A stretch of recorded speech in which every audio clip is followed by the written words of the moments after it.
আরাবুল ইসলাম 2006-এর আগে থেকে টিএমসির জন্ম দেওয়া লোক আরাবুল ইসলাম। আরাবুল ইসলামের সাথে দুই চারাতি তোমার খারাপ ব্যবহার করেছে রাজ্যের সরকারের বাহিনীরা তার সাথে খারাপ ব্যবহার আচরণ করেছে বলে আজকের তিনি স্বেচ্ছায় তার দল ছেড়েছে। আজ থেকে কিংবা কাল থেকে তিনি কোন দল করবেন না করবেন সেটা তার ব্যাপার, তিনি তার রায় জানাবে, আবার সাংবাদিকের সামনে আসবে, জানা যাবে কোন দল করছে।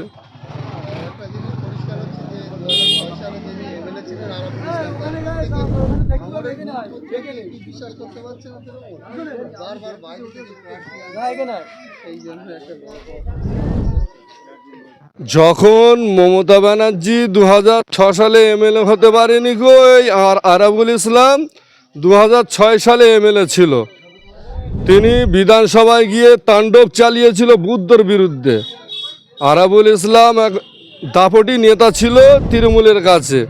আর আজকে যখন বাইরের থেকে যাকে নটরিয়াস ক্রিমিনাল বলে, সরকারি সংস্থা, আমি বলিনি কিন্তু, তারা বলে সেই নটরিয়াস ক্রিমিনালের দিয়ে ভাঙড় পরিচালনা করছে। আর যে ভাঙড়ের ভূমিপুত্রও ভাঙড়ের যে সার্বিক দিকটা জানে, কোন দিকে কি করলে ভাঙড় উন্নয়ন হয়, তাকে আজকে বসিয়ে রেখে বাইরে থেকে বহিরাগত এনে নটরিয়াস এনে ভাঙড়ের উন্নয়ন করতে চাইছে। এটা মানুষ মেনে নেবে না গো। আজকে মানুষ বুঝতে শিখেছে, জানতে শিখেছে। মানুষ হয়তো সামনে কিছু বলছে না, তবে মানুষ এদের উচিত শিক্ষা দেবে 2026-এ ভোটের মাধ্যমে। একদম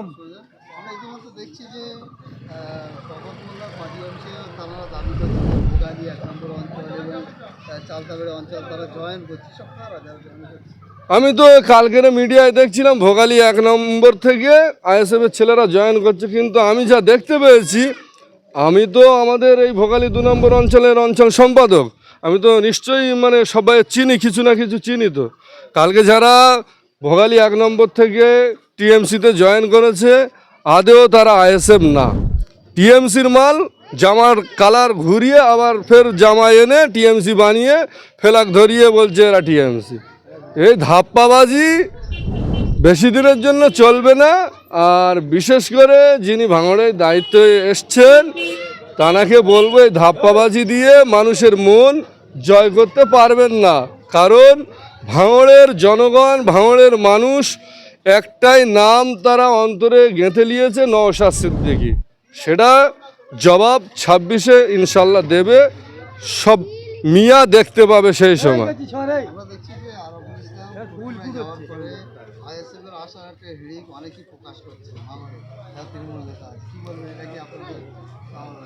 যারা টিএমসির ভিতরে স্বচ্ছ নেতা ছিল, যাদের অন্তরে মানুষের উপকার করব, মানুষের কাজ করব, এরম ধারণা যেসব নেতাদের ভিতরে ছিল, তারা নিশ্চয়ই ভালো দিকটা তারা দেখবে।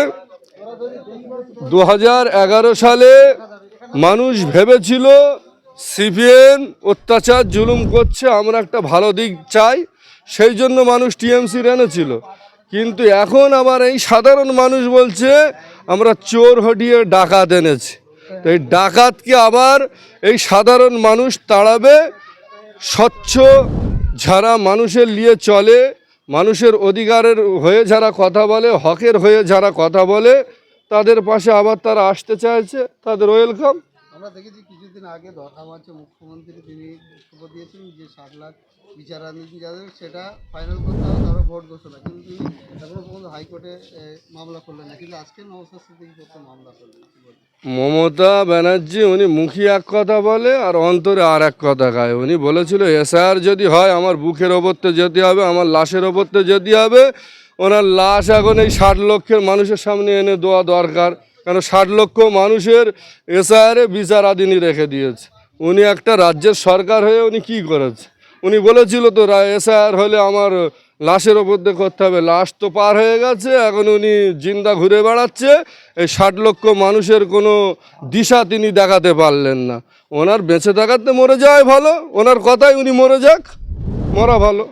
তাহলে কি ওই ওয়াকআপ বিলের মতন প্রথম বলছেন যে আন্দোলন কেউ করবেন না, আমার থেকে খারাপ কেউ হবে না, পরে তিনি বলছেন হ্যাঁ করুন, সেরকম কি এই বিচারাধীন এদের এইভাবে কি পার করে দেবে বলে মনে করছেন? আমি বললাম ওনার মুখ আর ওনার মুখোশ দুরকম, উনি বলে এক করে আর এক।